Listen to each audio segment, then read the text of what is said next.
Thank you.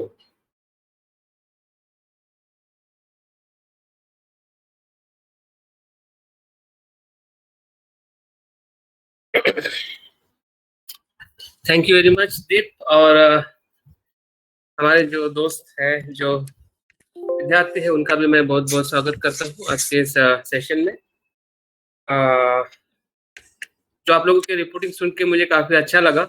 जिन लोगों ने भी सही में इस कोर्स में सहभागिता बताई है पूरे समय के लिए। और मैं उम्मीद करता हूँ कि कम से कम आप लोग जो कल तक ज्वाइनिंग आपका रहेगा, और मैं उम्मीद करता हूँ कल तक आपको बहुत सारी चीजें जो आप इस कोर्स से उम्मीद करके इसमें आपने ज्वाइनिंग दी है, आपका समय दिया है, और आपका जो भी योगदान है, आपका जो भी डोनेशन है, वो हमें मिला है या मिलने वाला है, तो उसकी जो भी बेनिफिट है या उसका जो लाभ है, आपको ज़रूर मिलेगा, ऐसा मैं मानता हूँ। और आप भी शायद इसी ही तमन्ना से, इसी इच्छा से आप इस कोर्स को ज्वाइनिंग किए हैं। आपका बेस्ट आप दे रहे हैं, आपका समय, आपका इंटरेस्ट। तो हम उम्मीद करते हैं कि हमारे एकेडमी से जो भी चीज़ें आपको सिखाई जा रही है, विशेषता ध्यान को हम क्यों करें, कैसे करें, और ध्यान के अलग-अलग पद्धतियाँ हैं, मेथड्स है, उसको भी आपके साथ में परिचय किया जा रहा है। लेकिन ये ध्यान जो सिखाया जा रहा है, इतना फिर भी एडवांस नहीं है। मैं उम्मीद करूँगा कि आप एडवांस मेडिटेशन के लिए भी आप हमारे साथ में आने वाले कोर्स में आप ज़रूर रहोगे, ताकि आप अपने मेडिटेशन को और बेहतरीन कर सकें। आपका मेडिटेशन बेहतरीन होने का मतलब ये है कि आप आपके मन को बेहतरीन कर सकें। अगर आपका मन बेहतरीन होगा, शुद्ध होगा, कॉन्फिडेंट होगा, प्योर होगा, तो मुझे लगता है कि आने वाली कोई भी परिस्थिति जो है, फिर आपके घर से हो या समाज से हो या देश से हो, आपको रोक नहीं पाएगी। अगर आपके पास में सब कुछ हो, अगर आपका मन ही अ, वीक हो या आपका मन सक्षम ना हो,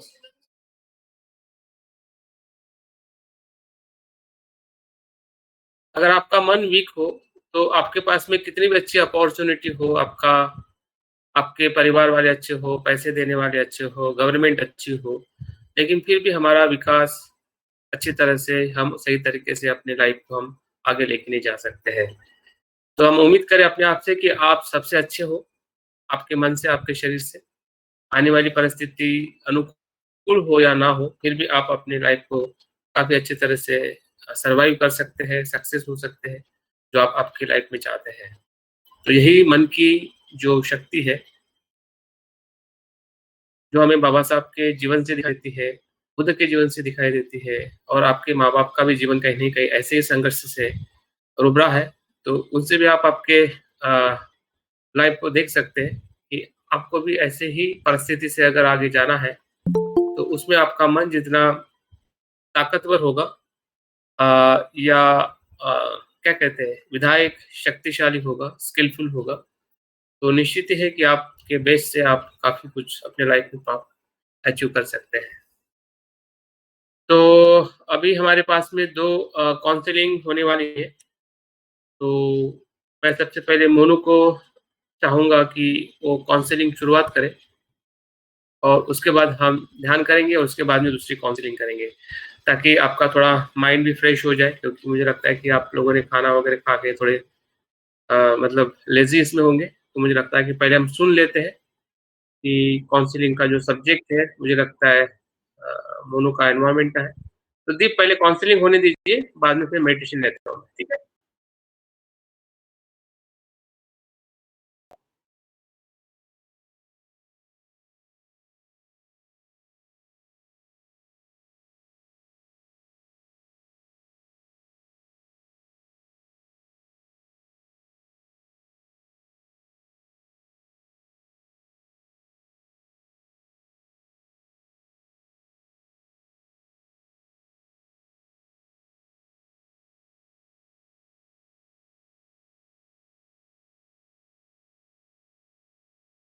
बहुत-बहुत धन्यवाद दीप जी। आपने मुझे ये अवसर दिया। मुझे बहुत अच्छा लगा। इसके लिए आपका धन्यवाद। और सभी जितने भी पार्टिसिपेंट हैं, उनसे भी मेरा नमो बुद्धाय। और सभी का मैं भी अपनी तरफ से स्वागत करता हूँ कि जो हमारा माइंडफुलनेस बोधिचित्त माइंडफुलनेस एकेडमी की तरफ से जो कोर्स चल रहा है, आप सभी इसमें जॉइन किए हुए हैं, तो आपका सबका स्वागत करता हूँ मैं भी अपनी तरफ से। दीप जी ने बता ही दिया है कि मैंने एमएससी किया है गौतम बुद्ध यूनिवर्सिटी से एनवायरमेंटल साइंस से। और वर्तमान में मैं लखनऊ से पीएचडी कर रहा हूँ एनवायरमेंटल साइंस से ही। तो जबकि अभी बहुत सारे काउंसलिंग हुई है इससे पहले भी, और अब आज एनवायरमेंटल साइंस की बात हो रही है। तो अगर मैं एनवायरमेंटल साइंस में अगर ऐसे ही बात करूँ कि भाई आपको सभी को पता है कि जो एनवायरमेंटल साइंस है आज सबसे बड़ा इशू है, कहना चाहिए कि इंटरनेशनल इशू है। कोई ना कोई चीज, हर चीज हमारी कहीं ना कहीं एनवायरमेंट से ही अटैच है।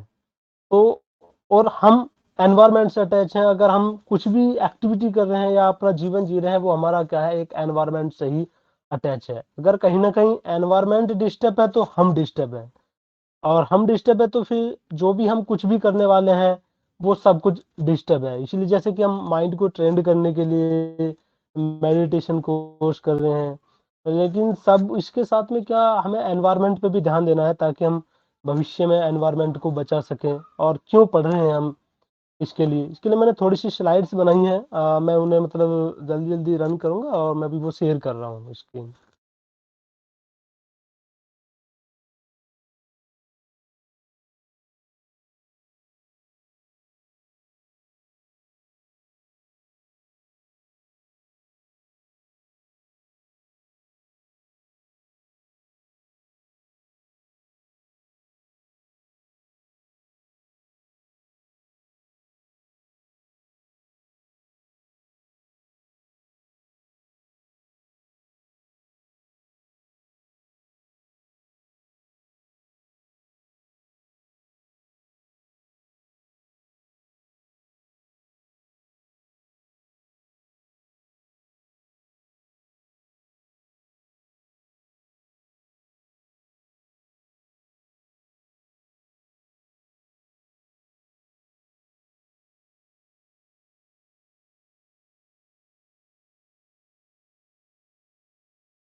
हाँ सर, शेयर हो रही है ना स्क्रीन? ओके।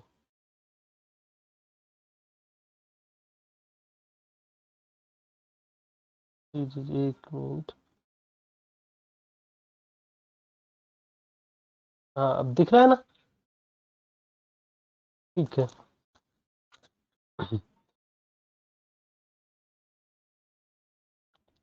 जैसे कि अगर हम इससे पहले क्या थोड़ा सा अगर मतलब एनवायरमेंटल साइंस की बात चलिए, तो उससे पहले कि हम थोड़ा ये जान लेते कि एनवायरमेंट क्या है, एनवायरमेंटल साइंस है। मतलब पूरा डिटेल में नहीं बताऊंगा, बस थोड़ा सा जस्ट इंट्रो। हेलो। ठीक, हाँ। बिल्कुल बिल्कुल। देखिए, जैसे कि सभी लोग जानते हैं कि जो एनवायरमेंट है, हम खाली अगर अभी एनवायरमेंट की बात करते हैं ना कि एनवायरमेंटल साइंस की, तो जो एनवायरमेंट है, तो ये जो वर्ड है एनवायरमेंट वर्ड, जो ये फ्रेंच वर्ड से लिया गया है, एनवोरन से, जिसका अर्थ है एन सर्कल। एन सर्कल मतलब कि चारों ओर, या अगर हम मतलब सिंपल भाषा में अगर यहाँ बात करें तो कि जो भी चारों तरफ जो भी दिखाई देता है हमें, जो भी है हमारे चारों तरफ, चाहे कुछ भी हो, जो भी हमें दिखता है, वो जहां तक भी दिखता है वो एक एनवायरमेंट है। वो सब कुछ मिला के क्या है, वो एनवायरमेंट बनता है। उसके बाद क्या है कि वो सब एनवायरमेंट बनता है। अब एनवायरमेंट को ही हम स्टडी कर रहे हैं, और इसे स्टडी करना हम एनवायरमेंट साइंस बोलते हैं। लेकिन यहाँ दो टर्म है जो मैं बताना चाहूंगा, एक एनवायरमेंटल साइंस है और एक एनवायरमेंटल स्टडीज है। इनमें भी थोड़ा डिफरेंट है। अगर हम एनवायरमेंटल साइंस की बात करते हैं, तो एनवायरमेंटल साइंस क्या है, हम ये बोल सकते हैं जो एनवायरमेंट साइंस जो है उसके अंदर क्या हम ओनली क्या एक तरह बिल्कुल साइंटिफिक व्यू देखते हैं। कोई भी अगर प्रॉब्लम है, उसका सॉल्यूशन क्या है, ये सब हम एक जो साइंटिफिक व्यू है, जो एक दृष्टिकोण है, वैज्ञानिक दृष्टिकोण है, उससे हम बात करते हैं। उसकी एनवायरमेंटल साइंस के अंदर। जबकि एनवायरमेंटल स्टडीज क्या है, एनवायरमेंटल स्टडीज यानी कि एक हमारा एक सोशल इशू है। एक तरह सोशल इशू केवल हम बाहर से देखते हैं कि अगर मान लीजिए कोई भी प्रोजेक्ट आ रहा है और उस प्रोजेक्ट से क्या है कि हम देखते हैं कि हमारा सोशल या इनकम पे या पॉलिटिकल क्या इफेक्ट पड़ने वाले हैं, तो उसे हम एक तरह से सोशल स्टडीज बोलते हैं। उसमें हम ज्यादातर क्या साइंटिफिक स्टडी नहीं करते हैं। ये देखते हैं कि अगर कोई भी मान लिया कोई डैम बनता है, तो डैम बनने के बाद वहाँ कोई आसपास का जो गांव है, उस गांव में रहने वाले लोग हैं, तो उस पर क्या इफेक्ट पड़ने वाला है, उससे मतलब उनका इकोनॉमी पे क्या इफेक्ट पड़ेगा, उन्हें क्या प्रॉब्लम होने वाली है, बायोडाइवर्सिटी पे क्या प्रॉब्लम हो रही है। ये मतलब जस्ट कह दिए कि हम एक ओवरव्यू अगर ऐसे ही देखते तो हम उसे एनवायरमेंटल स्टडीज बोलते हैं। लेकिन हम उसमें आने वाले टाइम में उसकी वजह से क्या प्रॉब्लम होने वाली है, उसका क्या सॉल्यूशन होने वाला है, जब हम उसे साइंटिफिक पैरामीटर पे देखते हैं तो सब ये जो है क्या है कि ये साइंस है, एनवायरमेंटल साइंस है। तो ये कि जो एनवायरमेंटल साइंस एक ब्रांच है साइंस की, इसके अंदर हम कोई जो भी कोई कंडीशन है, कोई हमारा एनवायरनमेंट है, उसका हम क्या बायोलॉजिकल, फिजिकल और केमिकल ये कंडीशंस देखते हैं उसकी, और उनका इन कंडीशन में चेंज होने पे ऑर्गेनिज्म पे या कोई भी जीव है, कोई भी एनिमल्स है या ह्यूमन बींग्स है, उन पे क्या इफेक्ट पड़ रहा है ये। और जो एनवायरमेंटल साइंस है वो इकोलॉजी को भी रेफर करता है। हम इकोलॉजी ही भी एनवायरमेंटल साइंस का पार्ट है। इकोलॉजी अगर मैं एक शब्द बताइए समझ सकते हैं हम, जो इकोलॉजी है वो है कि कोई भी ऑर्गेनिज्म जो है उसका अपने आसपास का जो फिजिकल एनवायरनमेंट है या कहीं जो उसका एनवायरनमेंट है उसके साथ वो किस तरह से इंटरेक्ट करता है। हिमालय का टेम्परेचर चेंज होता है तो कोई भी ऑर्गेनिज्म है या एनिमल हो चाहे ह्यूमन, उन पे क्या इफेक्ट पड़ता है, टेम्परेचर कम होता है तो उन पे क्या इफेक्ट पड़ता है या उनके बिहेवियर में क्या चेंज आता है। तो ये क्या है कि मतलब इकोलॉजी में आता है। हम यहाँ डिटेल में नहीं पढ़ने वाले कि इकोलॉजी क्या है, कैसे है, फिर क्या है। अब बात आती है कि इम्पोर्टेंस ऑफ एनवायरमेंटल साइंस की। जो एनवायरमेंटल साइंस है उसकी इम्पोर्टेंस क्या है, क्यों मतलब हम पढ़ रहे हैं एनवायरमेंटल साइंस, या हमें क्यों पढ़ना चाहिए एनवायरमेंटल साइंस। इसमें क्या बहुत सारी चीजें जैसे कि सस्टेनेबल वे ऑफ लिविंग है कि हम मतलब एनवायरमेंटल साइंस से हमें ये पता चला कि जो हमारे पास जो भी रिसोर्स हैं उन्हें हमें किस तरह से यूज करना है, ताकि हम लंबे समय तक उन रिसोर्स का यूज कर सकते हो, यूज कर सकते हो। तो हम सस्टेनेबल देखते हैं, बिहेवियर पता चलता है हमें ऑर्गेनिज्म का, एनवायरमेंटल साइंस में पढ़ते हैं। और जो मतलब जो एजुकेशन है, हम लोगों को शिक्षित करते हैं एनवायरमेंट के बारे में, लोगों को कि भाई एनवायरमेंट से अगर मतलब आप पोल्यूशन ज्यादा करोगे तो क्या नुकसान होगा, या अगर आप ज्यादा फर्टिलाइजर यूज करोगे एग्रीकल्चर फील्ड में तो उसका क्या इफेक्ट पड़ सकता है। तो ये सब चीज के हम एनवायरमेंटल साइंस में पढ़ते हैं और लोगों को अवेयर करते हैं इसके इसके साथ में कि हम किस तरह से अपने आप को, एनवायरमेंट को बचाकर अपने आप को भी सुरक्षित रख सकते हैं। नेचुरल रिसोर्स के बारे में पढ़ते हैं।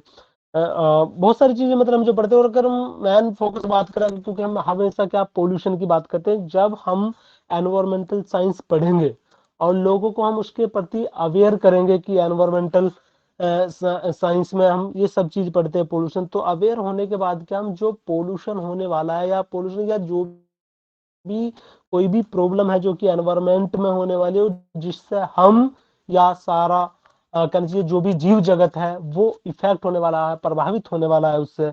तो हम क्या है कि एनवायरमेंटल साइंस हम पढ़ेंगे। अगर हम पढ़ेंगे तो जो हम आसपास के लोग हैं उन्हें बताएंगे। जब लोग जागरूक होंगे तो हम पोल्यूशन है बहुत सारे उनमें क्या हम कम कर सकते हैं, जो रिसोर्स है उन्हें सही से यूज करेंगे और पोल्यूशन कम होगा। हम अपनी तरफ से कोशिश करेंगे कि पोल्यूशन वो कम से कम हो। जैसे कि पोल्यूशन का आपने नाम बहुत सारे सुनेंगे कि एयर पोल्यूशन है, वाटर पोल्यूशन है, सॉइल पोल्यूशन है, radio active, thermal pollution, light pollution, noise pollution है।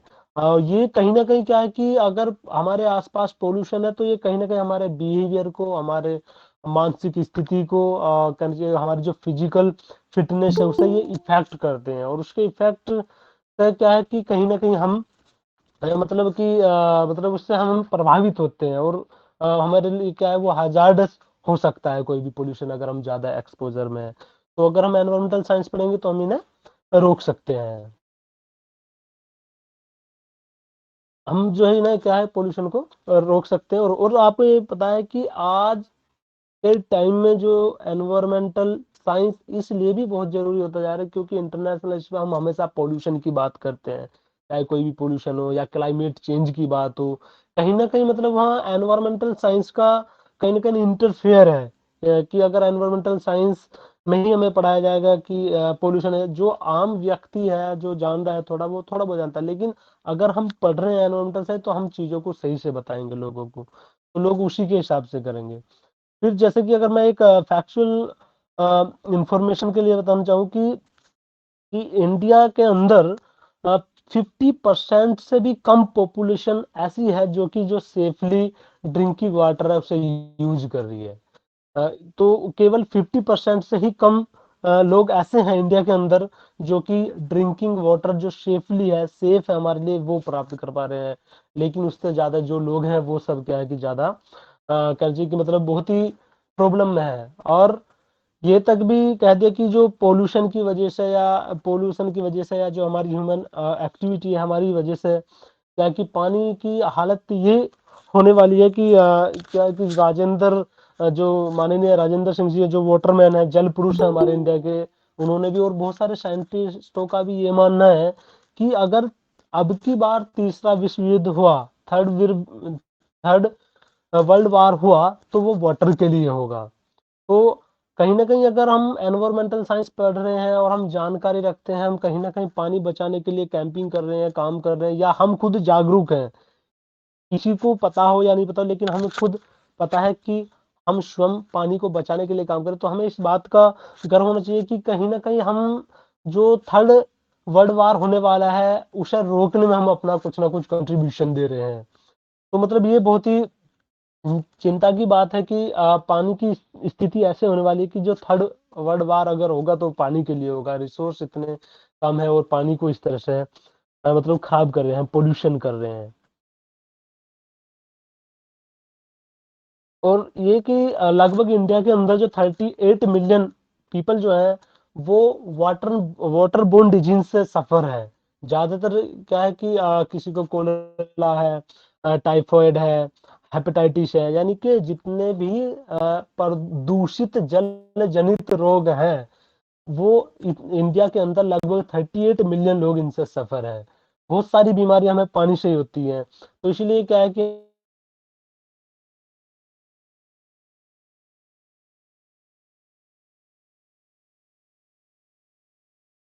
कोशिश करनी चाहिए कि हम पानी जो है अच्छा पानी पिए जिससे कि हमें कोई भी दिक्कत ना हो। और पानी अगर हमारा पोल्यूशन है, ज्यादा है पानी, तो हमारी जो एग्रीकल्चर क्रॉप है वो भी अच्छा प्रोडक्शन नहीं देती, अच्छा प्रोडक्शन नहीं देती, या फिर प्रोडक्शन ऐसा देती है अगर हम पोल्यूटेड पानी से, बेकार पानी से अगर हम मतलब इरिगेशन करते हैं, पानी को पानी देते हैं अपनी फसल में, तो जो उसका फ्रूट है, कोई भी ग्रेन हो, व्हीट हो, कुछ भी हो, उसमें बहुत सारे पोल्यूटेंट हो जाते हैं जो कि वो फिर मतलब ह्यूमन को इफेक्ट करते हैं, हम उससे इफेक्ट होते हैं, बहुत सारी डिजीज हो जाती हैं।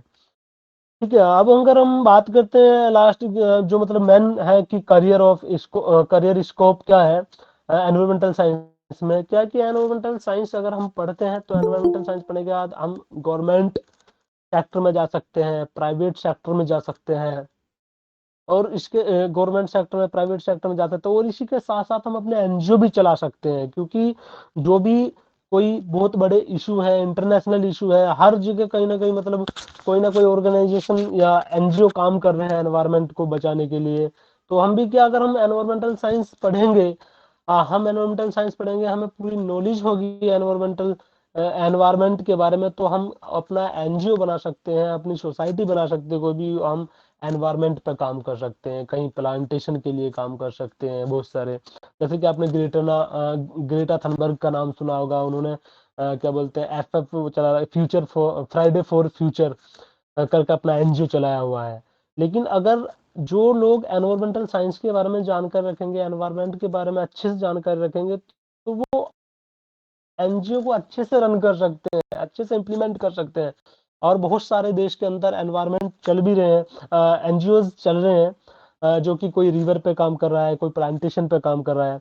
तो हम भी क्या है कि अगर हम एनवायरमेंटल साइंस के बारे में जानकारी रखते हैं और पढ़ते, और हमारे पास अगर एक वैलिड डिग्री है, तो हम फिर गवर्नमेंट सेक्टर में जा सकते हैं, प्राइवेट सेक्टर में जा सकते हैं, और यहाँ तक कि इंडिया के बाद हम अब्रोड में भी बहुत सारी अपॉर्चुनिटी है कि हम एनवायरमेंटल साइंस, क्योंकि एनवायरमेंटल, मैं सोचता हूँ कि जो एनवायरमेंटल साइंस है या एनवायरमेंट फैक्टर है या कोई भी जो एनवायरमेंटल इशू है वो एक इंटरनेशनल इशू है, ग्लोबली इशू है, और हर कंट्री ये चाहती है कि हम एनवायरमेंट पे ज़्यादा से ज़्यादा काम करें, ताकि हम फ्यूचर में जो आने वाली जनरेशन है उसके लिए हम बहुत एक अच्छा एनवायरमेंट दे सकें। उसके बाद इसमें क्या कि बहुत सारे कोर्सेज हैं जो कि एनवायरमेंट से हैं, एनवायरमेंटल साइंस को लेके, क्या कि बहुत छोटे-छोटे, बड़े-बड़े, छोटे-छोटे और बड़े से बड़े कोर्सेज हैं।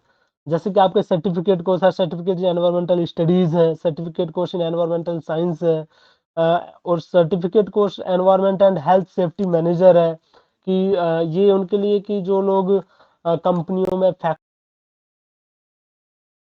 कि किसी को क्या है कि मतलब वहाँ पॉल्यूशन ज़्यादा हो रहा है, तो उसके लिए क्या उन्हें अपना कहना चाहिए कि क्या प्रिपरेशन रखनी चाहिए, क्या उन्हें यूज़ करना चाहिए, किस तरह से काम करना चाहिए उन्हें ऐसे एनवायरनमेंट में, तो ये सर्टिफिकेट कोर्स में पढ़ाया जाता है इनमें। डिप्लोमा कोर्सेज़ हैं, डिप्लोमा इन एनवायरमेंटल साइंस है, डिप्लोमा इन एनवायरमेंटल लॉ है, और डिप्लोमा इन एनवायरमेंटल प्रोटेक्शन है, diploma in environment and occupational health है। ये भी जो environment health and safety manager वाला कोर्स है, ये उसका एडवांस रूप है, कि जो लोग भी ऑक्यूपेशन में है किसी न किसी में, तो उन्हें अगर कोई प्रॉब्लम हो रही है तो एनवायरनमेंट जो पढ़ा हुआ है, इस डिप्लोमा को किया हुआ है, तो वो अच्छे से उन्हें बताता है। और ये है कि अब तो जो अच्छी-अच्छी कंपनियाँ हैं, प्राइवेट कंपनियाँ हैं, उन कंपनियों में क्या है कि गवर्नमेंट के भी है कि आपके पास एक एनवायरनमेंट का बंदा होना ज़रूरी है, जिसे एनवायरनमेंट के बारे में जानकारी हो, चाहे वो डिग्री का हो, चाहे डिप्लोमा का हो, क्योंकि बहुत सारे जैसा कि इफ्लुएंट ट्रीटमेंट प्लांट चलते हैं, उनके लिए भी एनवायरनमेंट वाला बंदा होना ज़रूरी है। और जब भी कोई प्रोजेक्ट लगता है, तो प्रोजेक्ट से पहले रिपोर्ट तैयार होती है, जिसे बोलते हैं EIA, एनवायरनमेंट इम्पैक्ट असेसमेंट, पर्यावरण प्रभाव मूल्यांकन। इसमें क्या है कि अगर कोई भी प्रोजेक्ट लग रहा है, तो उस प्रोजेक्ट के लिए रिपोर्ट तैयार होती है कि अगर ये प्रोजेक्ट यहाँ लगेगा इस क्षेत्र में, तो फिर इसका फ्यूचर में क्या इम्पैक्ट पड़ने वाला है? क्या पहले से यहाँ पे कोई प्रॉब्लम तो नहीं है? पहले से तो बहुत ज़्यादा पॉल्यूशन नहीं है कि अब फिर यहाँ पे और दोबारा अगर कोई प्रोजेक्ट लगेगा तो और प्रॉब्लम होगी। तो EIA क्लियरेंस देता है, और उसके लिए एनवायरनमेंट का होना ज़रूरी है। ठीक है, और इसमें बैचलर कोर्सेज हैं, जैसे कि BSc इन एनवायरमेंटल साइंस है, बैचलर ऑफ एनवायरमेंटल मैनेजमेंट है, bachelor of science in environmental science and water management है, बीटेक इन एनवायरमेंटल इंजीनियरिंग। ये भी कि जो लोग इंजीनियरिंग में जाना चाहते हैं और वो उनका इंटरेस्ट है एनवायरमेंट को लेकर काम करने का, तो इंजीनियरिंग में भी एनवायरमेंट से संबंधित कोर्स है, जैसे कि बीटेक है आपका और एमटेक है, और मास्टर कोर्सेज में एमफिल है, एमफिल इन एनवायरमेंटल साइंस है, post graduate diploma in environment है, और आपका master of MSc in environmental management है, MSc इन एनवायरमेंटल साइंस है, एमटेक इन एनवायरमेंटल इंजीनियरिंग है, PhD कोर्सेज हैं। अगर हम रिसर्च में जाना चाहें, doctor of philosophy in environmental science है, और अर्थ साइंस, हम अर्थ साइंस में भी रिसर्च कर सकते हैं, जो एनवायरमेंटल साइंस वाले हैं। जो इसमें एडमिशन और एलिजिबिलिटी, आप ये सब जानती हैं कि अगर हमें बैचलर डिग्री करनी है, तो बैचलर डिग्री के लिए क्या हमारा 12th होना ज़रूरी है, और अगर हम एनवायरमेंटल साइंस स्ट्रीम में जाना चाह रहे हैं, तो हमारा साइंस स्ट्रीम से 12th होना ज़रूरी है, जिसमें बायोलॉजी हो, मैथमेटिक्स हो या केमिस्ट्री हो, ये है। और पोस्ट ग्रेजुएशन या हम MSc करना चाह रहे हैं, तो उसके लिए क्या है कि हमें बैचलर डिग्री होनी चाहिए साइंस सब्जेक्ट में, तो वो भी MSc कर सकते हैं। अगर हम रिसर्च में जाना चाह रहे हैं, तो रिसर्च के लिए क्या कि हम स्टूडेंट्स शुड हैव होल्ड, यानी MSc होना चाहिए उसकी एनवायरमेंटल साइंस में, और नेट क्वालिफाइड होना चाहिए, या सेट क्वालिफाइड होना चाहिए, या फिर रिसर्च इंट्रेंस टेस्ट क्वालिफाई होना चाहिए, जो अपना यूनिवर्सिटी कराती है, तब हम रिसर्च में जा सकते हैं। ये तो हो गया हमारा, मतलब ये कोर्स है, ये एलिजिबिलिटी है। इसके साथ में कि अगर हम देखते हैं कि जॉब प्रोफाइल क्या है, कि हम ये सब कर लिया, ये वाले कोर्स है, हम कहाँ कहाँ जॉब कर सकते हैं। अगर मैं मेनली बात बताऊँ, तो आप क्या कि एनवायरमेंटल साइंटिस्ट बन सकते हैं, कहीं प्रोजेक्ट असिस्टेंट बन सकते हैं गवर्नमेंट में, रिसर्च एसोसिएट बन सकते हैं, और आप मेनली क्या कि जो सेंट्रल पोल्यूशन कंट्रोल बोर्ड, केंद्रीय प्रदूषण नियंत्रण बोर्ड, या फिर SPCB, जो स्टेट गवर्नमेंट के अपने होते हैं, स्टेट पोल्यूशन कंट्रोल बोर्ड, उसमें भी हम जॉब कर सकते हैं, उसमें भी स्कोप है एनवायरमेंटल साइंस वालों का।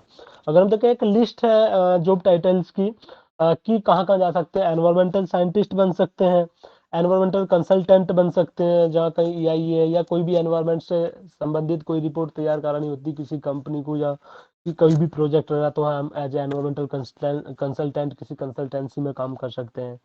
एनवायरमेंटल साइंस मैनेजर बन सकते हैं, और हम डिग्री कॉलेज में या यूनिवर्सिटी में लेक्चरर बन सकते हैं।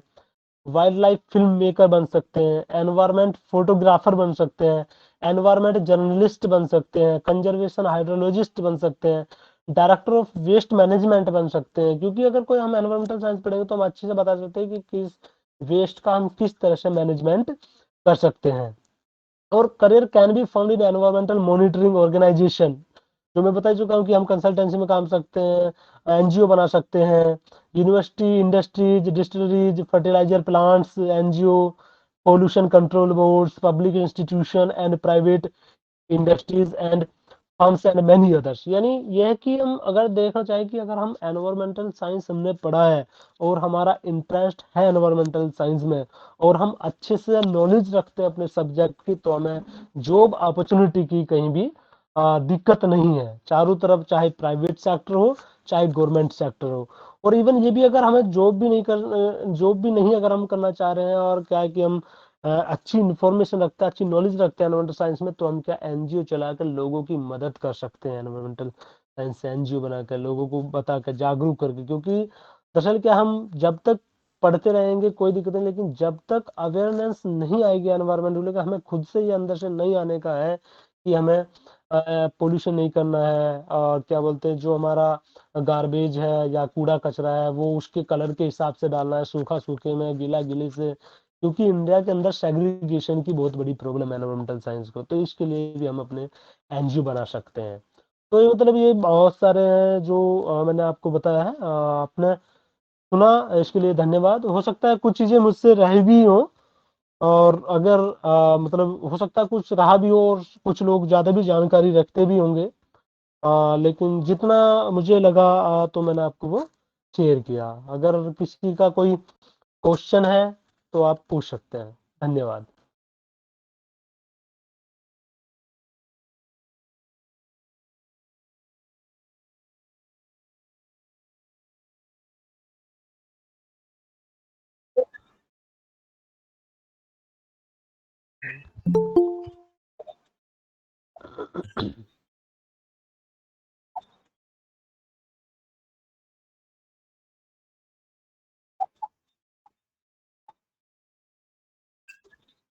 Thank you very much.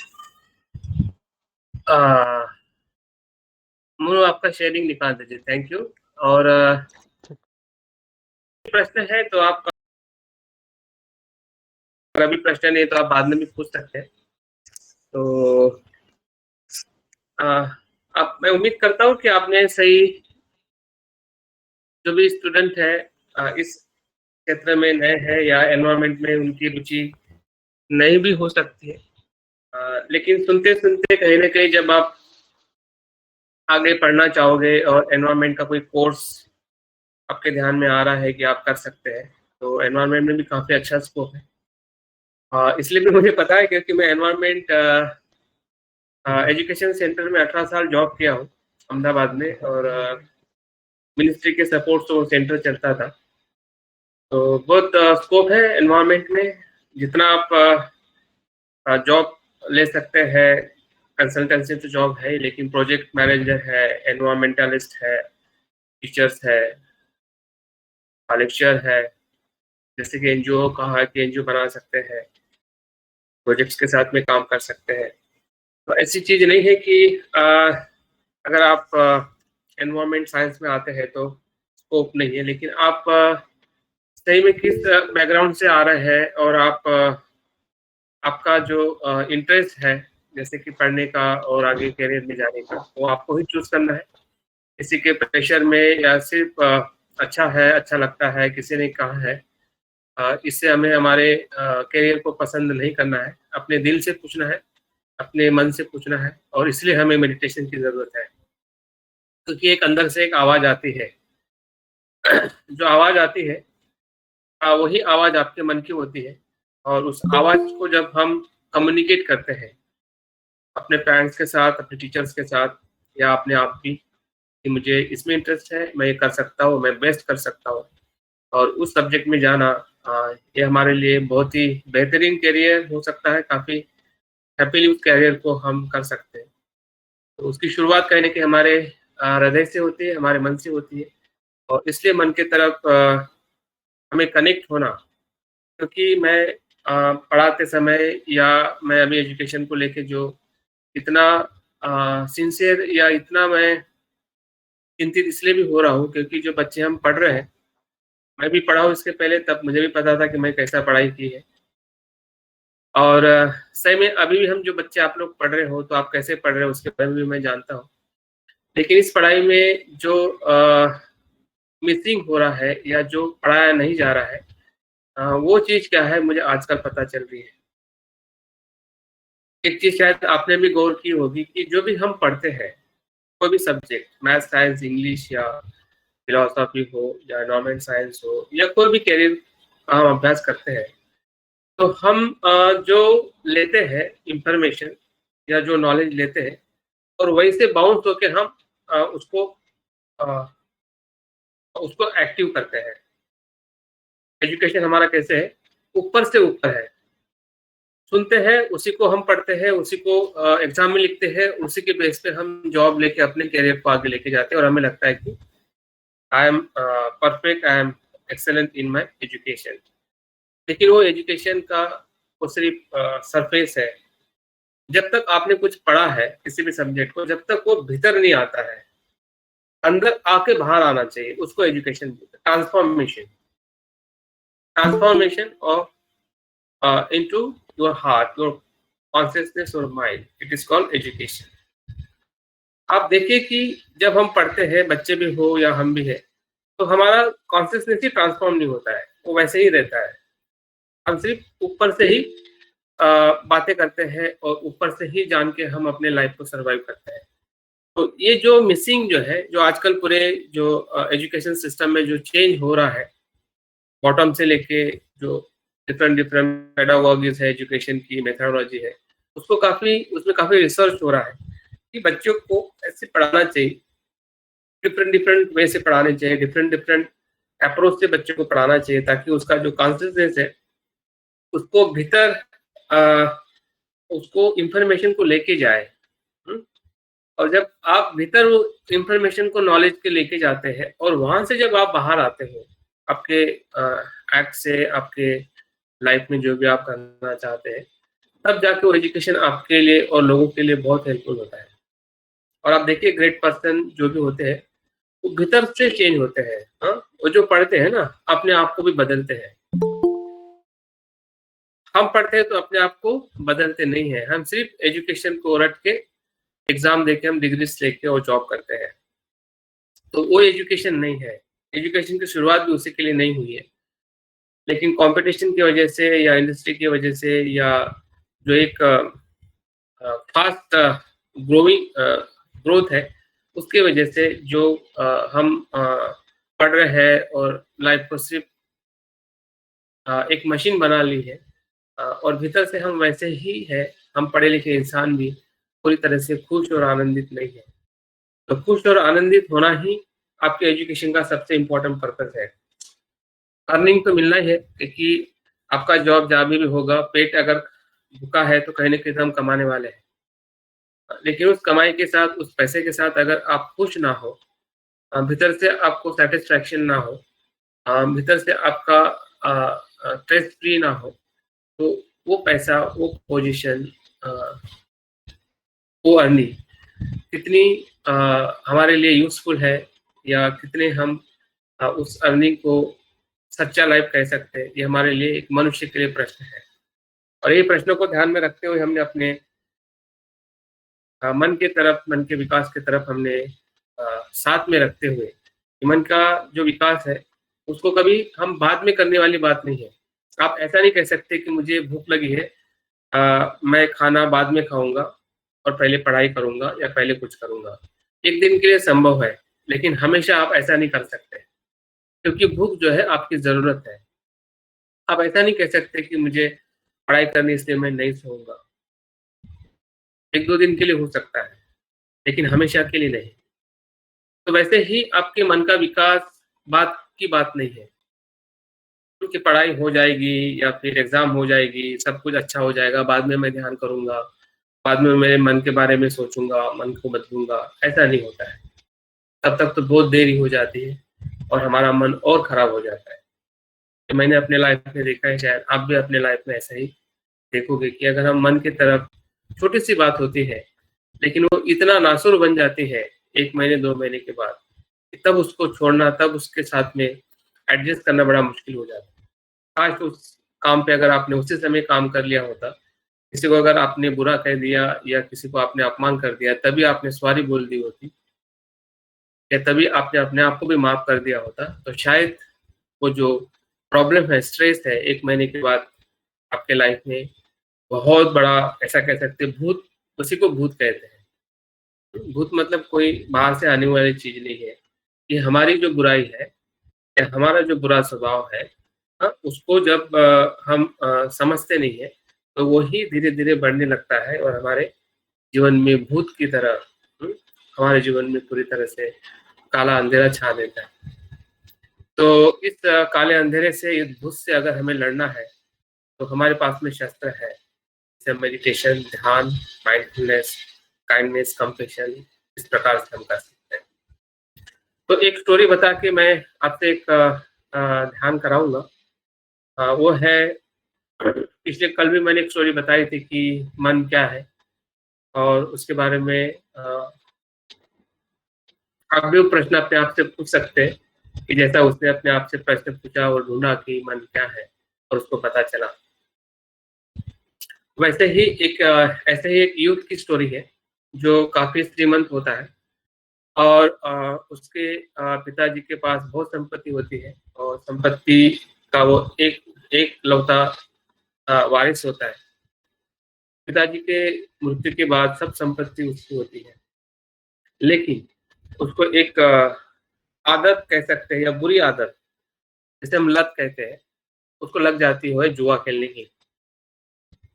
जुआ खेलने की लत में, या जुआ खेलने की आदत में जो भी उसके पास धन होता है, धीरे-धीरे, धीरे-धीरे वो धन क्या होता है उसका समाप्त होने लगता है और पूरी तरह से वो कंगाल हो जाता है। उसके पास जितना भी पैसा होता है, जितना भी धन होता है, वो सभी उस जुए में हार हार जाता है और पूरी तरह से वो गरीब हो जाता है, हताश हो जाता है, निराश हो जाता है। अभी उसको लगता है कि अभी मैं क्या करूँ? कोई भी उसके मित्र होते हैं, मित्र भी उसको छोड़ देते हैं, कोई उसका साथ नहीं देता है। उसको ऐसा सुनने में आता है या उसको ऐसा लगता है कि अभी मैं सन्यासी बन जाना चाहिए, भिक्षु बन जाना चाहिए। वो एक मोनेस्ट्री में जाता है। मोनेस्ट्री में जाने के बाद वो जो सीनियर मोंक होते हैं, बुद्धिस्ट क्या बोलते हैं, मेडिटेशन मास्टर होते हैं, उनको वो रिक्वेस्ट करता है कि मैं काफ़ी दुखी हूँ, मैं काफ़ी परेशान हूँ। मैं अभी मेरे पास कुछ भी नहीं है जीने के लिए और मैं चाहता हूँ कि मैं आपके जैसा भिक्षु बनूँ और मोनेस्ट्री में रहूँ।